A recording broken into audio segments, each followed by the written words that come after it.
Günlük fikrimde gece düşümde ay kaytalan yaradım oğuluna badım. Delimin Mecnun'day buldum hoşumda, hiçbir kat koymadım oğuluna badım. Delimin Mecnun'day buldum hoşumda, hiçbir kat koymadım oğuluna badım. Ay oğuluna badım, can oğuluna badım. Nerede sen mehriban oğuluna badım. Ay oğuluna badım, can oğuluna badım. İyi dedim tapmadım oğuluna badım. Sen şeyle ovadan, sen şeyle güzel, sen şeyle mülagim, şeyle mehriban. Senin değil, güzel gıyır görmedim kenir. Şaminin gözlerim bağlandı mı kar?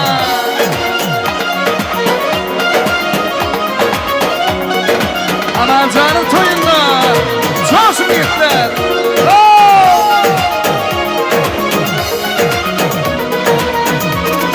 Köprüyü hayat yanıma gelse, başkalarımın gelip karşımda dursa, güzellik dünyası bir yüzük varsa, sen gümür karşısan oğuluna badım.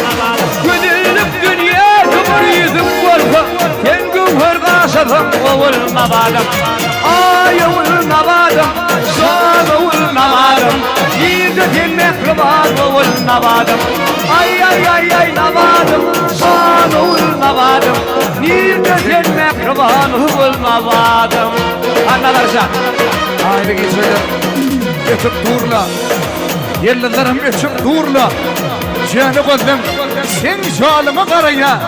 Neredesin? Neredesin? Oğluna badım. Gerek yerine. Ağlama canına havadır. Havadır.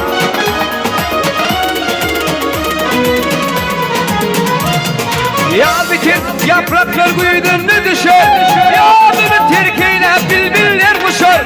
Nazar aydar yaşı kendilden geçer, güdüllük mikmanır oğuluna badım. Dostum aydar yaşı kendilden geçer, güdüllük mikmanır oğuluna badım. Ay oğuluna badım, can oğuluna badım. Yedi sen mehriban oğuluna badım. Ay oğuluna badım, can oğuluna badım. İyi dedim tapmadım oğuluna badım.